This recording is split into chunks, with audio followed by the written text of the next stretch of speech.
I got the Meta Ray-Ban AI smart glasses, and I wanted to find out if they're a good English learning tool. So I tested them out with that goal. And in this video, I'm going to share what I learned, what works, some things that don't really work, and then I'll give my recommendation for whether or not these glasses are worth getting as a language learning tool. But the bigger question I want to answer is, are smart glasses with a camera and an AI assistant the future of language learning? So I took these glasses out for a long walk and I ended up testing them for about 2 hours. Again, my goal was to see what an English learner could do with these that would be either impossible or much less convenient to do with ChatGPT. The obvious advantage is vision. Yes, you can take your phone out and take a picture and upload it to ChatGPT and then ask for descriptions or translations or whatever. That works well. But taking your phone out to do that every time is annoying. But when you have a camera on your face and you can simply ask Meta AI questions about what you're seeing, everything gets a lot easier, a lot more convenient. For English learners, I think there are 3 main useful ways to use these. Number 1, identifying vocabulary. Look and tell me what that's called. That's a storm drain or catch basin. It helps to collect and redirect rainwater runoff, preventing flooding and erosion in the surrounding area. When you're looking around, you can simply say, "Hey Meta, look and tell me what that is." Or look and tell me what this is. Or look and tell me what I'm pointing at. Hey Meta, look and tell me what that's called. This is a pull-up bar. It's used for exercising and strengthening the muscles in your back, arms, and shoulders by performing various types of pulls-ups or chin-ups.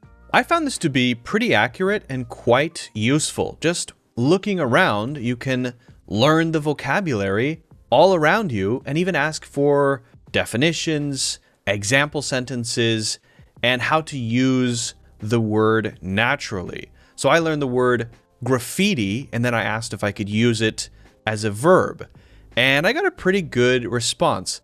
So the back and forth is not bad.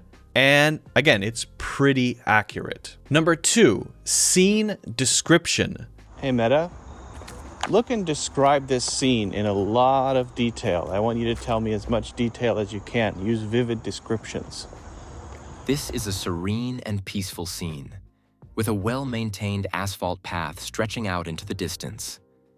The road is lined by tall trees on both sides, their trunks sturdy and robust, with branches that stretch up towards the sky like nature's own cathedral. The leaves are a vibrant green, rustling gently in the breeze, casting dappled shadows across the ground below. A carpet of fallen autumnal foliage covers parts of the pathway, adding warm hues to an already picturesque landscape. Now, scene descriptions are a great way to both learn and practice English, right? A description allows you to see how words are used together to basically make a picture, especially with vivid adjectives. And making your own descriptions of a scene forces you to use the language you already know to explain what you see, right? In detail, which is really a great challenge. Asking these glasses to describe scenes as I was just walking along brought up a bunch of new words, and I kind of felt like somebody was narrating me in real time, like I was the main character of a movie. So pretty cool. Now, I will say, without asking for simpler language, I found that the descriptions were a bit formal and using some words that I wouldn't necessarily use. Number 3, summarizing and asking about text in the real world. This is, in my opinion, the coolest use that I tested. You hold up some text in front of you, or maybe you stand in front of a sign and you say, "Look and give me a summary," or "Look and explain something," right? And then once you get the answer, once you get the summary, you can ask follow-up questions. Look and read this sign, then summarize each of the 3 subsections. The Highland Station was a transportation hub with various modes of transport, including ferries and railroads. The passenger depot served as a social center for the community where people would gather, exchange news and gossip. Freight services were also available at the station, handling packages and less than carload freight. Pratt Lumber Company operated in Highland from 1889 until it closed in 1995, selling coal, grain, ice, and lumber, among other products. This is great for learning key information without having to read the entire text, without having to read an entire sign, for example. I think this would be great for complex signs in public, whether you want summaries or you're confused about something. Maybe for plaques in a museum, you can just ask and then listen as you move to the next thing in the museum. Maybe a brochure with a lot of information on it. I don't want to read the whole thing. Just give me the key information or give me some specific information I'm looking for. Maybe a long restaurant menu. You could say, hey, look and tell me how many gluten-free items there are. Or if there's a lot of jargon or technical language, you could ask for it to be explained in simpler language, and then you can understand it more quickly without having to try to digest the whole thing. Again, personally, I think this is, right now, the best way to use these glasses. Okay, so what about the bad stuff? These 3 uses that I talked about actually work, and I assume they're only going to get better over time. However, it's not always a perfect experience right now. Sometimes, during a summary, the Meta AI assistant will just stop. No, continue from number 7. Hey, Meta, continue from number 7. So I'm listening to this summary, great, very interesting. And then it just stops, and I can't hear anymore. And I would have to go back to the sign and do it again. And hopefully it wouldn't stop again. So that was a bit frustrating. I would say the AI interaction is, right now, the worst part of the experience, right? The back and forth just doesn't flow as naturally as it does when you're using ChatGPT. It gets stuck sometimes. And usually it's just not as intuitive about what I want, what I'm trying to accomplish. Now you might be thinking, okay, well, what about using these for non-vision things that don't use the camera?